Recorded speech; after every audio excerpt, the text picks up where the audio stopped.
Nós somos expertos em energia alternativa. Nós temos papel de painel, windmill, como este cambia completamente.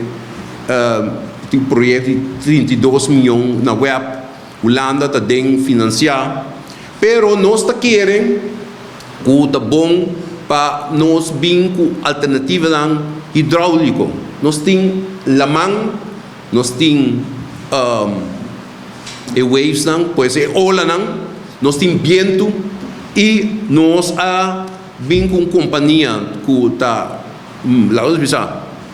via de machine manejar e manipular o vento para generar energia. E é de balde lamang, nós temos contato com a ser provado que de balde lamang divide diferente corrente e funciona completamente. Pero nós queremos, sem dúvida, que seja uma alternativa.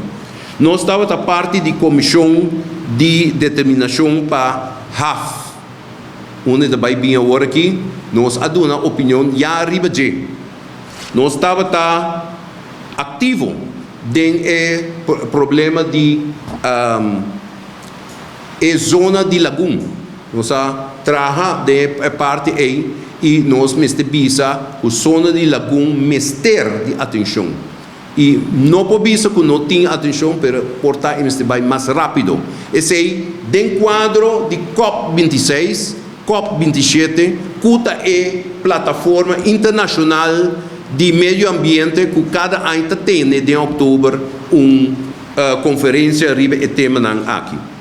E, por último, nós estávamos em contato com a senhora Lídia Emerência, que tem algum conceito para combater a pobreza de jovens.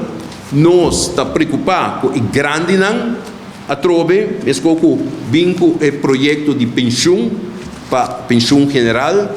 Nós queremos que nós grandes na banda de gente que está viva na mínimo loan, de mínimo loan, é grupo de terceira idade, mas nós também profissionalmente, mistério de atenção para esse grupo mais grande que nós temos na Bonaire.